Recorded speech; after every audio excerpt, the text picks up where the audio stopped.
Have you ever thought about laws? What a law is and how they're made? Have you ever thought about why we actually need laws in the first place? I've never given much thought, to be honest with you, but I guess a law is another word for a rule. Yeah, well, that's right. Well, laws are usually there to help protect people and to ensure the smooth running of society. So who comes up with the idea for a new law? Well, the actual idea can come from a lot of different places. I mean, a political party might have an idea for a new law in its manifesto, or an individual MLA might decide to create a new law or to change a law that's already existing.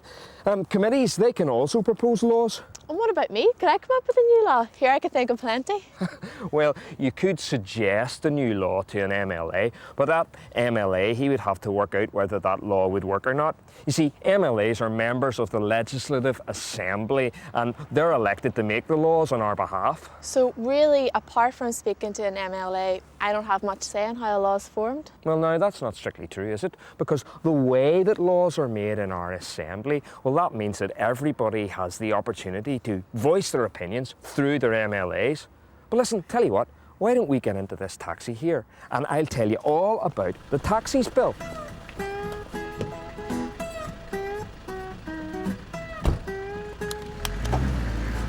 So how are laws made?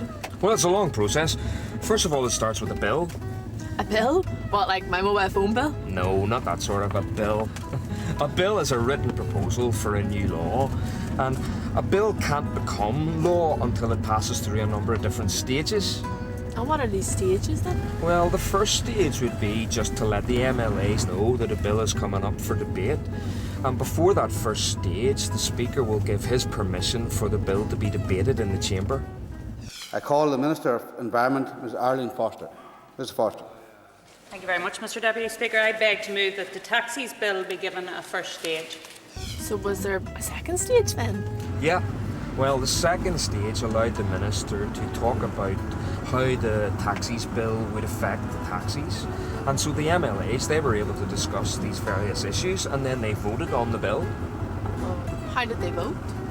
Well, the MLAs that took part in the debate, they agreed with the Minister that it was time that there was a new law for the taxis, so they were able to vote in favour of the bill and its general points. Order, members. The second stage of the taxi bill, and I call the Minister of the Environment, Mrs Arlene Foster. Mrs Foster.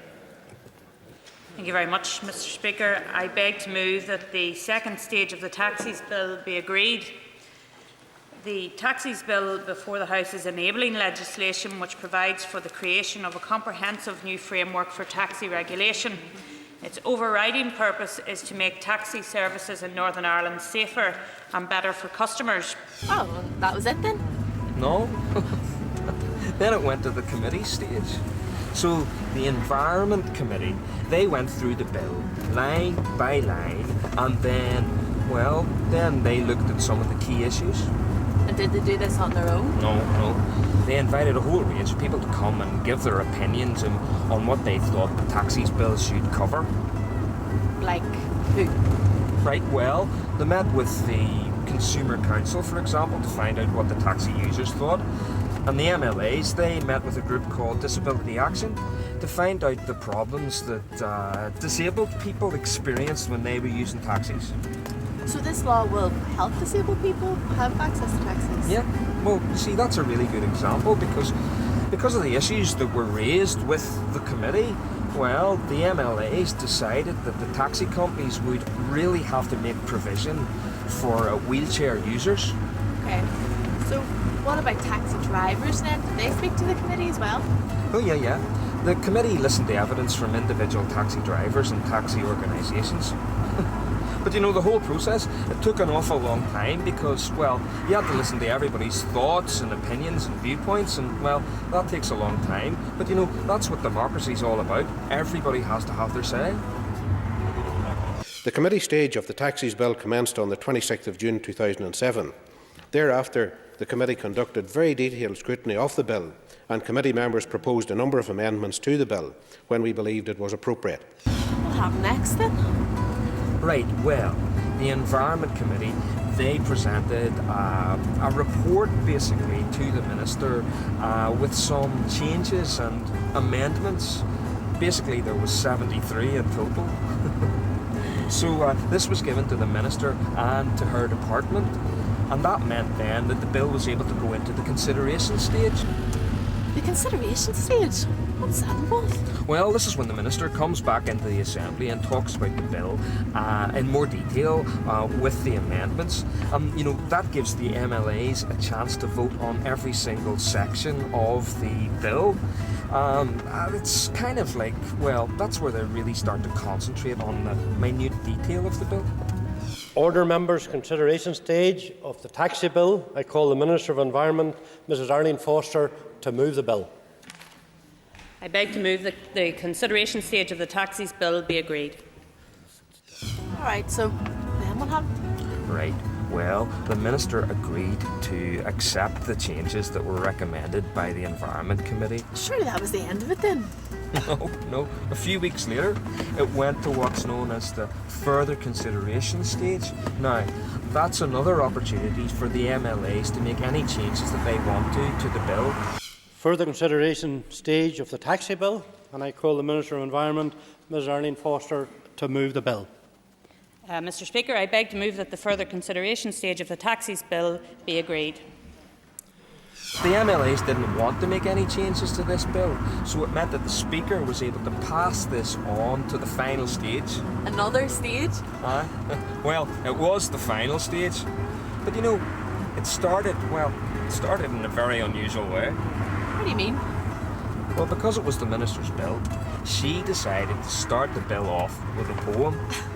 And it was a poem that was written about taxis 50 years ago. A poem? Seriously? Why'd you do that for? Well, I suppose the Minister was just trying to make the point that that poem was written over 50 years ago, so, the taxis were still operating in more or less the same way, so maybe it was time for change. As for the fourth taxi, he was alone Trala when he hailed it, but when the cabby looked through him and said, "I can't Trala well take so many people, not to speak of the dog." Nearly 50 years have passed since this poem was written, but somehow it all sounds strangely familiar, doesn't it? Anyway, the debate was continuing on the content of the bill, so the MLAs decided that they would actually pass the bill. Order, members, order. The question is that the taxi bill do now pass. All those in favour say aye. Aye. Contrary of any, no. The taxi bill has passed its final stage. Now, the final piece of the jigsaw is for the Queen to approve the taxi bill, and this is called royal assent. So the process of making a law and having to go through all these stages, it takes forever. Aye, but, if you think about it, if MLAs could come up with a law and get them passed while everybody's out on their lunch break, well, that wouldn't be very good for democracy, would it? I suppose so, but what if we need a law in a hurry? Well, that's a very good question. Sometimes that does happen. And there are ways of speeding up the process. It's called accelerated passage. And that means basically that the lengthy committee process can be dropped out of it. But, it rarely happens. Although one example of it happening was the Financial Assistance Bill, and that enabled the government to make payments to help people who had very high fuel costs. All right. So, as the MLAs have voted to pass the taxis bill, what will this mean for taxis in Northern Ireland? Well, for a start, it'll make it easier to clamp down on illegal taxi drivers, illegal taxis and things like that. But it'll also make it easier for, hopefully in the future, for anybody to be able to flag down a taxi anytime or any place.